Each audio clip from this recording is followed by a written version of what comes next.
All right, guys, I'm here to do a review of this 2023 Ford Explorer. This is the limited trim level. And forgive me for all the cicada noises, but kind of windy, but it is what it is. 2023 Ford Explorer Limited rear wheel drive. I got the 2.3 liter 4-cylinder, 10-speed automatic gearbox. And this is not the correct MSRP sheet for this vehicle. Obviously, this is a nice blue color. This is Oxford white. But just letting you know that the base price for the 2023 Explorer, where is it? $45,430. So we're gonna do a quick little walk around this vehicle. I do like this blue color. I had to get in this blue color. I like the wheels, 20-inch wheels, but the ride's still comfortable for 20-inch wheels. So I can get some more of that in a second.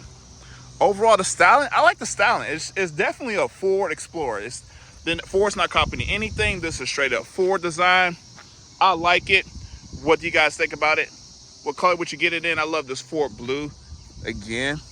Oh, let's look at the exhaust real quick. So you think the exhaust comes out, but it's actually come down right here. I'm assuming so the fumes won't get inside of the cabin. It still looks good. Yeah, it's fake exhaust tips, but at least they come out, so hey. Overall sound, like I said, I like it. It's really good. I got the key in my pocket. You can lock and unlock all the doors from the passenger side, even the rear doors as well. So you want to unlock it, key in my pocket, open it up. There it is, it's unlocked. I like that. A lot of car manufacturers don't even implement this on their vehicles, but at least Ford does, and I do like that as well. And the interior, nice leather seats. Hopping on inside. I do like the cabin. Really simple, easy to use. I'm gonna start the vehicle.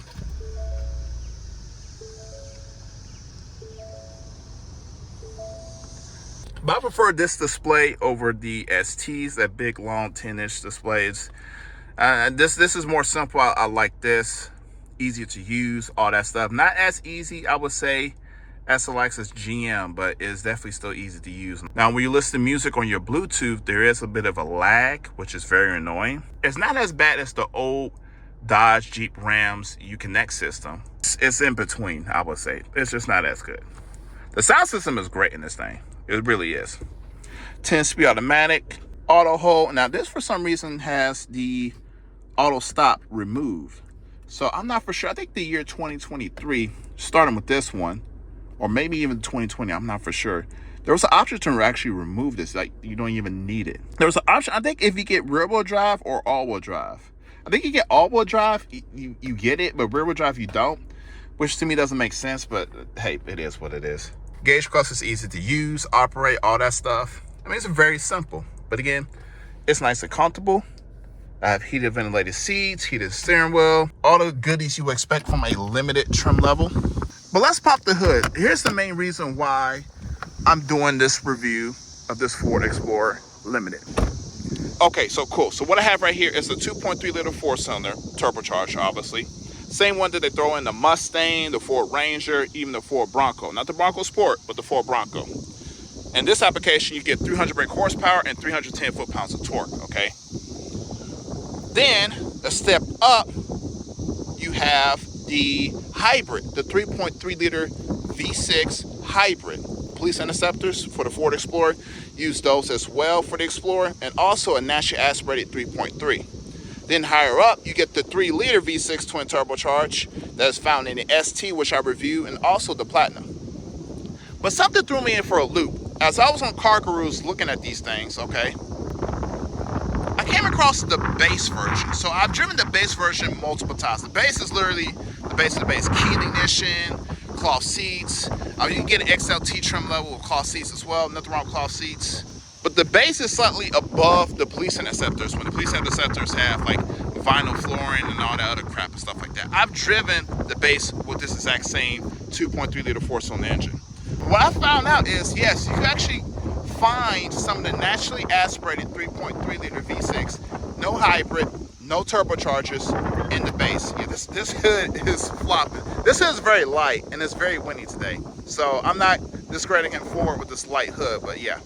That's why I was moving. Let me hold it real quick. So that is the main reason why I'm doing this review, because I'm not trying to sound old school as me recording this. I'm currently 29 years old, but I actually prefer naturally aspirated versus a turbocharged 4-cylinder. and certain vehicles. Certain vehicles that make sense, others like, hey, it is what it is. So yeah, that's exactly what I'm about to do. I'm about to go ahead and drive to Paris, Kentucky. There's one Ford Explorer, it's a 2020 model year. I'm gonna go for a little test drive. I'm gonna see, is it really worth getting a naturally aspirated V6, or should I just go ahead and jump ship like, hey, look, this is the new deal. Yes, a 4-cylinder, but it's turbocharged. Will it last as long? Who knows? On there versus that. So with that being said, let's go ahead and review the 2.3 liter 4-cylinder versus the 3.3 liter V6. After that test drive, I will go ahead and get my final thoughts about this vehicle. And yeah, let's just see how it goes. All right, guys, I'm here at Dan Cummins Chevrolet and Buick. I'm here in Paris, Tennessee, and I have my 2023 Ford Explorer. This is the Limited. And I came up here to look at this one. This one's the Ford Explorer.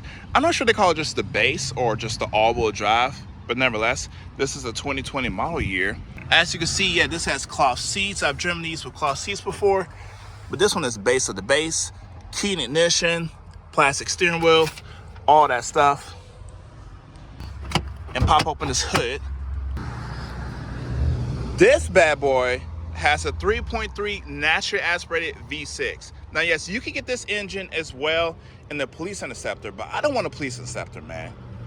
There's something about a naturally aspirated 6-cylinder versus your turbocharged 4-cylinder. That's actually pretty good. And where is it? There it goes, look, 3.3, no turbos. And again, this is just the base, but yet again, when it's listed, you can only get the base with the 2.3 4-cylinder. The other options for the Explorer is the hybrid, which the Police Interceptors use as well, but also civilian versions can get. And then there's the ST with the 3-liter turbocharged V6. That's a 3-liter. But now with the naturally aspirated 3.3. And again, the 3.3 is usually for the truck, the F-150, but that's been dropped. So I'm kind of interested in this vehicle, I must say, and test driving it. So it looks like it's about to rain, so I do have the key in my hand. Well, it's actually in my pocket, I should say. Here it goes right here, just a standard key. I'm gonna go ahead and take it for a test drive. I already drove around the block, so the engine's already warmed up. Starting up the vehicle. All right, you listen? It sounds like the 4-cylinder. I think it has the exact same exhaust or muffler as the 4-cylinder. Revving it up. Yeah, it's got that V6 sound a little bit.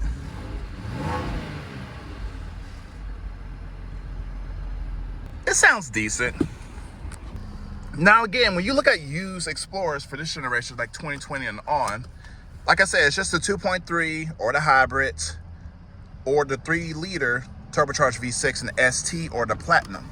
I have no idea how much brake horsepower this thing has. I know it has to have less than 300 brake horsepower and less than 300 foot-pounds of torque than the 4-cylinder.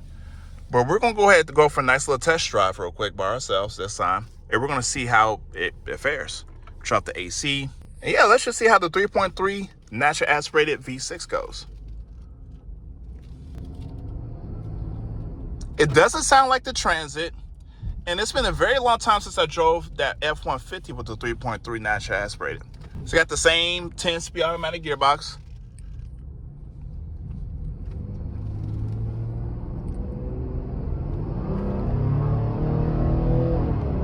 I did a little kick down. It pulls, but it's not as strong as the 4-cylinder, I must say. Also have manual mode as well and paddle shifters, which is great. But since I'm here at the light, let me go ahead and just floor it.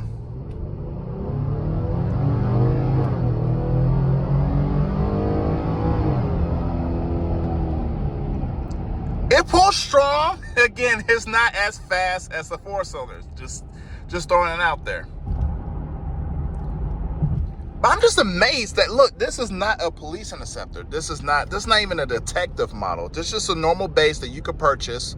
But I never knew you could get the 3.3 naturally aspirated. Yeah, I drove all the way from Nashville just to see. And I drove this a little bit longer down the roads, but I know today I'm not gonna buy the car, so I'm not gonna waste my time with it today. I've driven the base before. Everything's the same seats, all that stuff. Nothing new. But yeah, when I bust this U, I'm gonna give a nice little hard acceleration one more time, and we're gonna see how it does.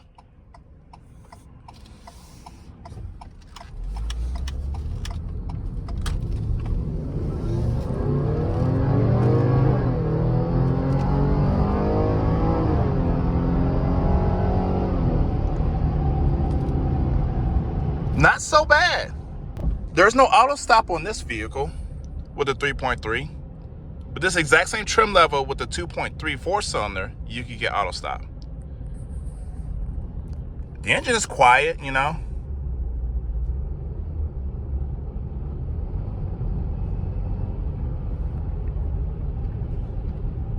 It's different. I'm still wishing for one day the 3.5 liter V6 from the Transit. Let that thing scream up to 7,000 RPM. But this one's all right. If I had extra 20 grand just to blow on the car right now, I would actually buy this today. But this is a different experience, so yeah, it's not that bad. All right, so it's not as fast as the 4-cylinder, believe it or not. The 4-cylinder, you get more power out of it, and I'm pretty sure you probably get better MPGs out the 4-cylinder anyways. But it's actually a nice experience to drive the 3.3. It just brings me a little closer to my goal to get the 3.5 liter V6 and this bad boy, and the Ranger, and the Bronco. So we'll see, but hey, it was a good experience nevertheless. It just got through pouring raining, but I will be leaving the Explorer here, getting back in my Limited with nice heated seats, push button, all that stuff, nice blue color as well. Yeah, this is all nice. Well, let's do a sound comparison real quick. It probably just has the same starter. I was anticipating the old 4 starter with like the old V8 trucks and V6 cars. I think that's what I was anticipating. Well, back onto Nashville. I guess I'll go ahead and just finish up a review on this thing and just get my final thoughts. Boy, these cicadas are out and buzzing today. So I'll make the end of the review kind of quick outside the car. Then we'll go inside the car, talk more about it. Actually, matter of fact, let me just go ahead and go inside the car. Let's just go ahead and avoid this all at once, okay? Alrighty, so I do have the horsepower and torque figures for the V6, but you get 285 brake horsepower, 260 foot-pounds of torque, okay? That is 10 horsepower down from the likes of the Dodge Durango and the Jeep Grand Cherokee versus the Pentastar V6, but it has the exact same amount of torque, 260 foot-pounds. So it's a relatively decent V6. Let's go ahead and start it up and just drown them down from the sound of the AC. And that's one thing I want to mention real quick. So for some reason, the AC controls, they're not synchronized with the rear. So the rear, I can have the rear on full blast, okay? But what if I want the exact same fan speed? Because right now that's on full blast, but up here's not. I just wish the rear and the front were both synchronized. I mean, that makes total sense, honestly. For the dual zone, just for the driver and the passenger, and that's just it. So it's just an extra step, which I don't like. But let's get back to it. The main reason why I did this review, natural aspirated V6 versus 4-cylinder turbocharged. You guys know how it goes. That's for every car. Not just for SUVs, but honestly for sedans as well. The likes of the Chevrolet Malibu, Honda Accord, dropped their V6s for the favors of 2-liter turbocharged 4-cylinders. They're much quicker, more agile than the V6 outgoing version. The only thing you may miss is the V6 sound and the quote-unquote reliability, because you're so used to naturally aspirated 6-cylinders. The turbocharged will prematurely wear out the engine more than just a naturally aspirated V6 with all the extra boost and stress on the engine. So that's the main reason why I wanted to do the review. If I were in the market to buy an Explorer, which I kind of am, I was really curious about that V6. I didn't get enough time as I really wanted to, because I knew for a fact that I wasn't really going to buy the vehicle. I don't like wasting the salesman's time doing these test drives at the dealership. That's why I like getting these cars and just doing stuff like this. The V6 is only down 15 brake horsepower, and it is down by a whopping, 50 foot-pounds of torque, which makes a huge difference. So you may be thinking, all right, 15 brake horsepower is not a lot. But let me say this.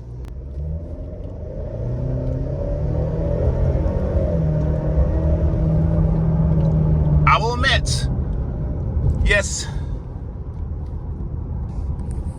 Much quicker. It makes more sense to have this 4-cylinder in this vehicle because your average Joe's not gonna really drive the crap out of an Explorer, and they don't really care what's underneath the hood as long as it gets them to point A, point B with decent gas mileage. And this one does it better as well. I don't have the full MPG figures with the natural aspirated V6 because again, it's not listed. But I do notice a difference. There's definitely less vibration in the V6 versus the 4-cylinder.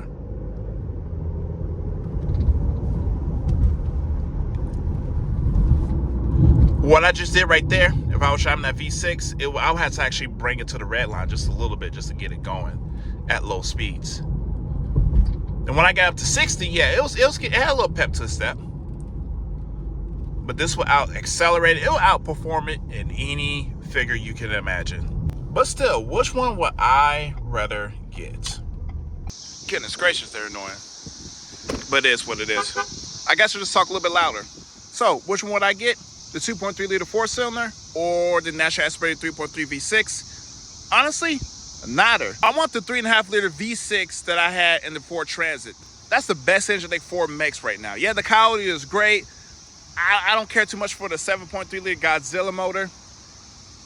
That 3.5 liter V6, I want in this. That's the main reason why I drove the 3.3. Yes, I know the 3.3 and the 3.5 is not the exact same engine, but I was just curious to see performance-wise, will it be just a little bit similar? If up to the rev range, it screams just like the 3.5, it didn't. And yeah, the 4-cylinder outperforms the naturally aspirated V6. Cool, whatever. Overall, I like the car in general. I like the looks of it. I like the color on this one particular model. I'm currently not in the market and in need for a 3-row SUV, but this one's just my favorite, just overall in general. Nice performance model, different trim levels to go for. Parts should be available because they make a lot of these, especially for police units. Just everything about it, I mean, I really do like this car. What do you guys think? Would you prefer a naturally aspirated 6-cylinder versus a turbocharged 4-cylinder? Where do you guys stand on that? Let's talk about it in the comment section below. Thank you for Dan Cummins Chevrolet for letting me test drive that Ford Explorer. Very rare. Thank you guys so much. So hopefully one day I'll be able to put the V6 in here and just show you guys what I envision for the Ford Explorer. Thank you guys so much for watching this review, and I'll see you guys next time.